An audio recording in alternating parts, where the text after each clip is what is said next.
Have you ever walked past a shop window at night and felt like someone was watching you? Maybe you weren't just imagining it. My name is Alara, and for as long as I can remember, my world has been a lavish display behind a pane of glass.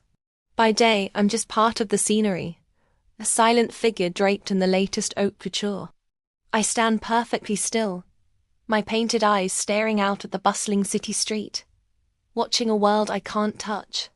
I see people laugh, hurry to their next destination, embrace loved ones. They live while I just exist. But when the last employee locks the door and the city's neon glow paints the world outside in hues of pink and blue, my real life begins. The moment the final click of the lock echoes through the silent store, a strange warmth spreads through me. It starts in my fiberglass heart and tingles all the way to my fingertips. My joints, once rigid and unyielding, suddenly feel possible. I can wiggle a finger, then turn my wrist. I can tilt my head, feeling the satisfyingly smooth movement. And then, I take my first step of the night. Stepping off my pedestal is like diving into a cool lake on a hot day. The freedom is exhilarating. The store, once my prison, becomes my kingdom. The polished marble floors are my dance floor. The racks of clothes, my personal wardrobe, and the glittering jewelry, my treasure chest. Every night is a new adventure. One night, I might be a glamorous movie star from the 40s, draped in a floor-length silk gown and a faux fur stole, practicing my acceptance speech in front of a three-way mirror. The next, I'm a rock star in a leather jacket and ripped jeans, sliding down the grand staircase, the silent halls echoing with my imagined guitar solo. I try on everything. A sequined dress that shimmers like a disco ball, a tailored pantsuit that makes me feel powerful and important, a flowing bohemian skirt that begs to be twirled. Each outfit is a new identity, a new story I can tell myself. I sit at the empty makeup counters, pretending to apply lipstick and blush, imagining what it would be like to have a real smile, not just one painted on. I read the headlines of the newspapers left behind, learning about a world of politics, art, and human drama. But my favorite spot is right back where I started. The window. I press my hands against the cool glass, my breath fogging the surface, and watch the late-night world go by. I see couples walking hand in hand, their laughter a melody I can only see. I see friends sharing a late-night snack, their camaraderie a language I don't speak. A deep, hollow ache always settles in my chest. I have all this beauty, all this luxury, but I'm utterly alone. What good is a beautiful dress if there's no one to see it? What's the point of a dance if there's no one to dance with? I long for a connection, for a single person to see me, the real me, not the plastic doll. One night, something was different. I was in the middle of a particularly dramatic waltz with a velvet coat when I heard it. A jingle of keys, a soft humming. My non-existent heart leaped into my throat. The night guard. I usually had his schedule timed perfectly, but tonight he was early. I scrambled, my plastic limbs clumsy in my haste, trying to get back to my platform. I was halfway there, one arm in the air, my pose all wrong, when the door to the main floor creaked open.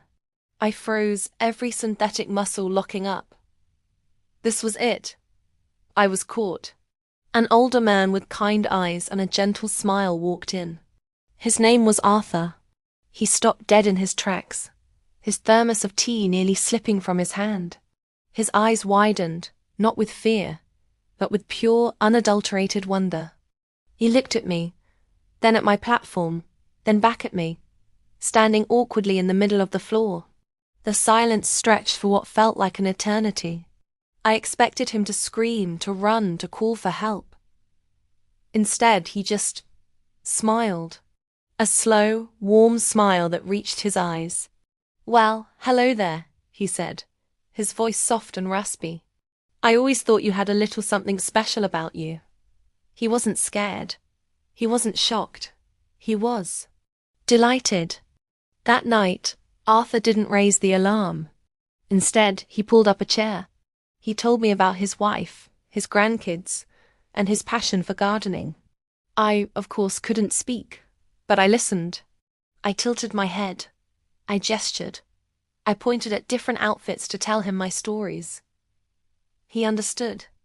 He saw me. Our secret friendship blossomed in the quiet hours of the night.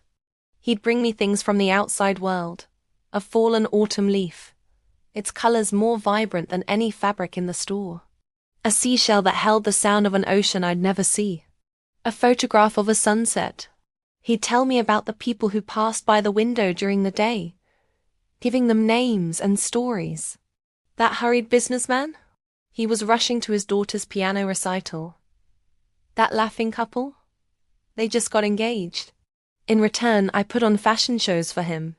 He became my one-person audience, clapping softly as I modeled my latest creations. We'd play chess, using perfume bottles as pieces. He'd read poetry aloud, his voice filling the empty space that once felt so lonely. For the first time, I didn't feel like a doll. I felt human. My longing for the outside world didn't disappear, but it was softer now, tempered by the warmth of our friendship. One evening, Arthur came in looking somber. He told me the store was being sold. New owners, new management. He was retiring, and they were getting rid of all the old fixtures, including the mannequins. My world shattered. The thought of being packed away in a dark box, or worse, thrown away, was terrifying. My time, our time, was running out. The idea of going back to being just an object, of losing my friend, was a pain more real than any physical sensation I could imagine. On his last night, Arthur didn't come empty-handed. He came with a very large box and a mischievous glint in his eye. He carefully dressed me in a simple coat, a hat and a scarf, hiding my glossy hair and painted face. "It's time for a new adventure, Ilara," he whispered. He gently lifted me off my pedestal one last time, my forever home, and placed me in the box. It was dark, but it wasn't the scary final darkness I had feared. It was a hopeful darkness. I don't know where we were going. I felt the rumble of his truck, the cool night air when he opened the box. The first thing I saw was the stars.